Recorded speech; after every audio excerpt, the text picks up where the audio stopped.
Today we're gonna be talking about Eaton Endurant transmission. I had done a couple videos in the past about transmissions, Eaton Endurance, and I wanna continue on doing that since this is the new technology that we have on heavy duty trucks.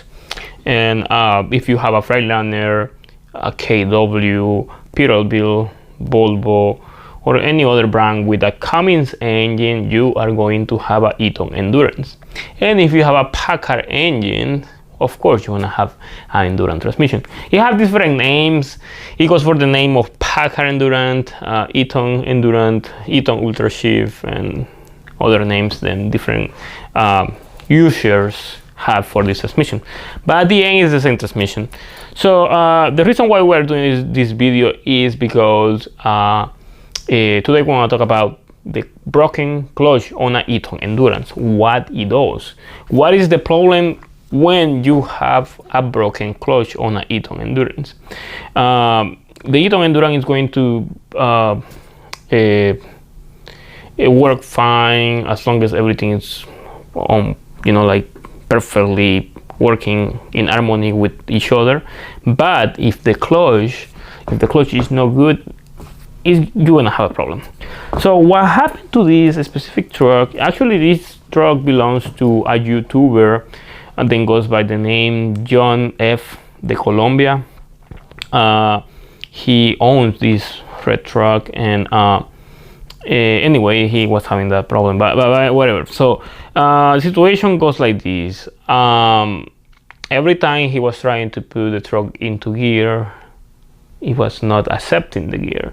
The only thing that transmission was doing was kind of like working its way to the gear on, but never doing anything.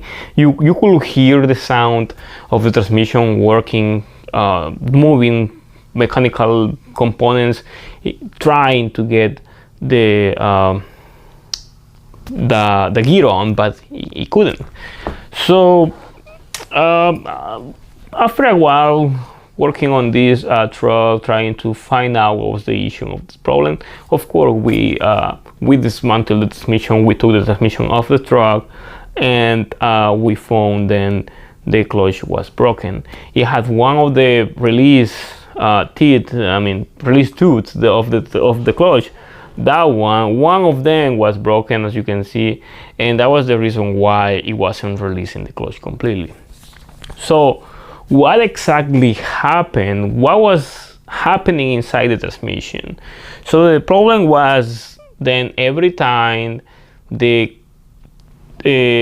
shifter, you move the shifter and you put it on any gear, maybe first gear, second gear, or reverse, the clutch was getting pressed by the actuator. So the clutch was getting released completely, but it was not completely stopping. And the inertia brake is the one in charge of stopping the clutch completely when, the movement of the clutch in this case. And it was not possible. So that was the reason why the gear wasn't able to come on.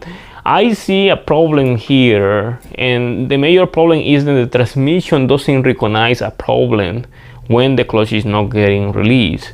And that is the reason why you have to find out what is the problem. There is not a specific way, even though this transmission is almost electronic, it has electronic components everywhere, still cannot determine if the clutch is working or not. So I think that is a problem with this transmission, because you have too many electronics and you still cannot find out the problem then you have. Whatever. But anyway, so what the case was, it was then whenever the clutch was getting released by the actuator, the movement, the RPMs of the engine, they weren't stopping at all because the clutch was still in some kind of motion. And for that reason, the transmission gear wasn't going in. So the transmission tried many times, it never succeed to put the gear on. So I think that's kind of dumb sometimes, because maybe not sometimes, maybe all the time with this transmission, because if you're trying to put the gear on and the gear doesn't go in, you clearly have a problem. But the transmission computer didn't say anything, didn't allow you to read anything. The only thing it said was the inertia brake was not stopping at all. There was a problem with the inertia brake. So it was not exactly what was going on, but it was related to the same thing. But anyway, I mean, that was one of the reasons why we were able to find the problem.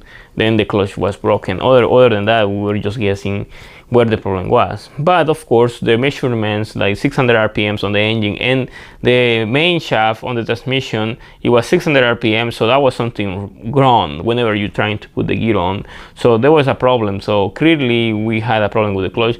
But you know, like sometimes you think then probably something else and it's causing the problem, blah blah blah.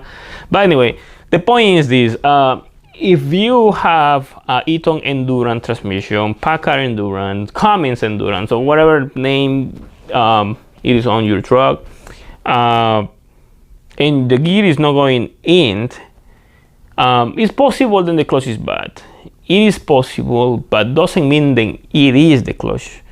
You have to actually drop the transmission in order to inspect it. Sadly, this is the only way to do it. This transmission don't have any type of openings where you can open a little window in the side of the transmission where you can see the condition of the clutch. That would be great, so that way we can just like open the little window and inspect inside the transmission and see, oh yeah, there is a broken piece inside the clutch. So yeah, we need to drop the transmission. So sadly, this is something that you don't have ability to do, and the only way to find out the problems on this transmission is basically removing the transmission completely from the truck.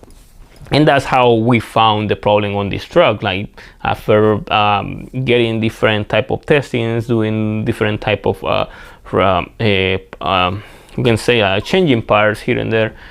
Okay, let's try the clutch, and we found the problem with the clutch, a broken tooth, release tooth on this clutch. Then and after that, the clutch worked fine. So after we replace the clutch, the transmission gear was going in easily and was going out easily with no problems, and that was the solution to this problem. But at the end, I would say then these transmissions are not very cheap to repair. These repair costs around $4,000, somewhere around that, and we replaced the clutch, the inertia brake, transmission fluid, the ring seal, we replaced the carrier bearing, I believe, and some other stuff. And you know, it's not going to be cheap, and so you have to be prepared for anything when it comes to automatic transmissions. And this is the new technology that we have nowadays, so it's something that you cannot skip regardless on what truck you have. Automatic transmissions are very expensive, and there is only one way to solve the problems: paying to fix them, sadly. Anyway, this is all I have for you, and if you have any questions about Eaton Endurant transmission, you can comment below. You want to come to the shop, here I have my shop in Fontana, 8215 Beach Avenue. If you want to come over, you can Google map me on Google Maps. Just type my name, and you're gonna be redirected to the address here at my shop. And just remember to bring some time. Sometimes I don't have enough time to check trucks immediately. Sometimes I do, but if we need to do major repairs, we need time. So just remember that. As it is now, we have everything I wanted to talk about. I wanted to be very specific on the problem, what it was, but remember, just because the clutch was broken on this truck doesn't mean that your truck has a broken clutch. So be sure to inspect around. Maybe you want to find something else before targeting the clutch as the problem. So thank you for watching. Instagram, franciscoamaya, YouTube, and subscribe to this channel, and thank you for watching.